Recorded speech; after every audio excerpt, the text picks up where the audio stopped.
For a very big chunk of my career, I genuinely thought that having an impressive title was how you knew you had succeeded in life. That belief drove my choices for a very long time. Eventually, it drove them all the way to an existential crisis when I realized I had done what looked good and not what made me happy. But that is a story for another video. This video is about how I actually reframed that belief and how you can do the same with yours. So let's do a little demo.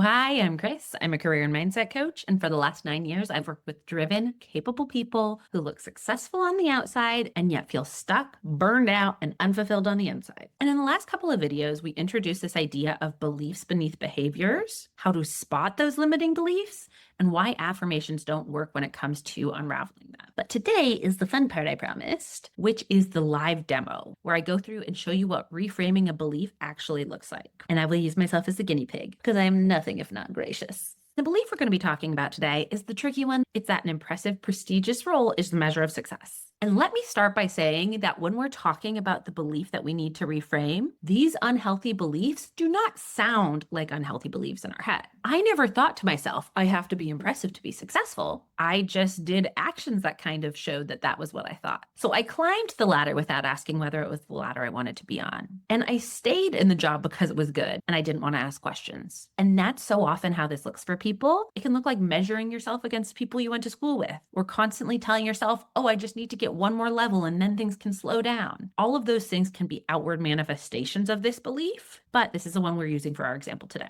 Impressive career is how you know you've succeeded. Now, when I work with clients on rewiring beliefs, there's a specific process we go through. We start by naming the belief, then we do the unpacking. So we spend a lot of time here on what is the belief, where did it come from, why have I kept it around so long? That being the key question, because if we can understand why you do this thing and what it has protected you from, we can really unlock a lot of things.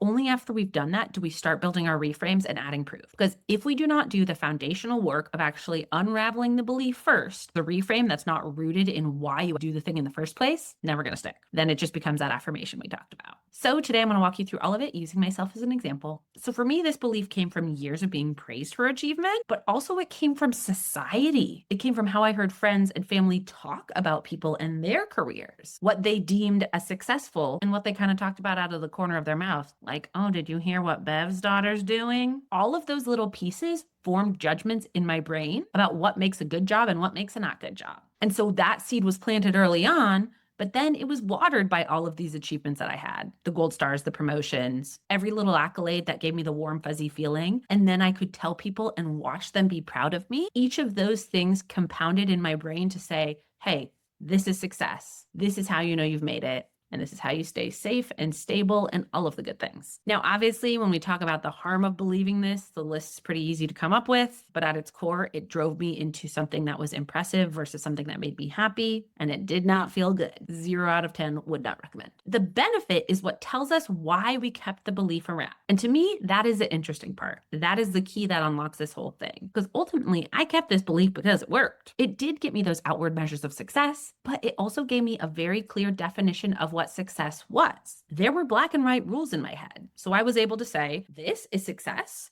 prestigious title or company that everyone knows, very clear, very measurable, hard to debate. That is what I know success is. I think of it like a coloring book. That gave me very clear lines to draw within. So mentally I knew, oh, well, if I want to be successful and I want to be accepted and I don't want people to ever question me ever, I just do the things that I know they'll accept. I color within the lines. Ultimately, it gave me a very clear way to avoid judgment and ensure that people approved of all my decisions. Once we understand these things, then we can start to talk about a reframe. And so this kind of comes back to the idea of the mental balance sheet we talked about last week. That makes it really obvious why I kept this belief around, because I had tons of support showing me that was true. And when we come to reframing, we can't just ignore these things. We can't just say, oh, but I want to have something that makes me happy, because that's not going to feel heavy enough on the right side of this scale. So what we need to do is flush out the things that actually start to chip away at this side of the scale and add weight over here. So for example, since I really liked this idea of one definition of success, because it gave me those black and white lines to draw with it, well, then maybe one of the reframes I could include is something along the lines of, there are many definitions of success. To me, success means, and I could start to include the things that are actually important to me. So to me, a career is where I feel engaged with my work, where I feel like I'm doing something that's a net positive in the world. Whatever it is that's true to you, but the key point in this is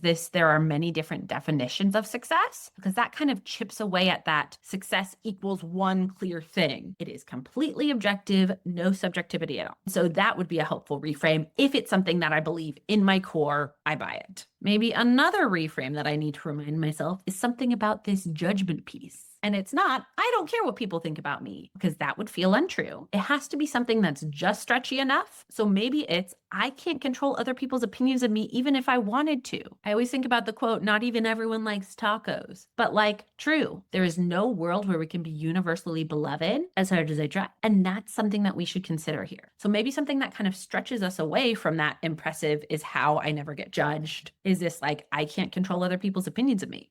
You can scale it up or down. If that feels too hard, you could say, I can't 100% control people's opinions of me, or no matter how hard I try, I can't. But remember, with all of these reframes, we want them to be just stretchy enough so that they feel a little uncomfortable, so that they're breaking apart the stuff that's been ingrained while still being believable. That is the key to reframes versus affirmation. Now, there's lots of other ones we could include here, like other opinions of me say less about me and more about them, because that is certainly true. But these are a couple of examples of how you would start to chip away at the actual infrastructure that's upholding this unhealthy belief. Adding these reframes does not mean we will never think the head trash again. If our old beliefs come back, that is not failure. It simply means we just need a bit more practice here. And it is a time thing. Our old system is trying to update and it's just not fully there yet.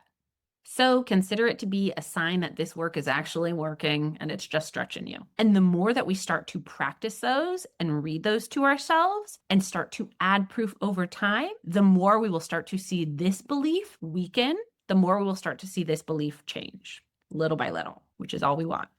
For any of you who are still with me, I want you to drop your questions below. I will gladly answer them. I know this work can be heady, but I promise you it is the most beneficial thing you will do. Next week, we are going to zoom out a little. We're going to talk about what happens once you start to quiet the pressure and then you feel a little bit lost, because that is the weird part that happens in a vacuum when we stop operating under pressure and we're like, oh my God, what do I do now? It's just the next phase of this work. So we're going to talk about what to do in that space. Be sure to come back for that. And as always, if you want a more structured place to actually go through and learn this process, the Achievers Reset Workshop walks you through the entirety of my process, and it talks all about this mindset shifting in step 2. So I'll be sure to link that in the description. Otherwise, be sure to like, comment, and subscribe, and I'll see you next week. Bye.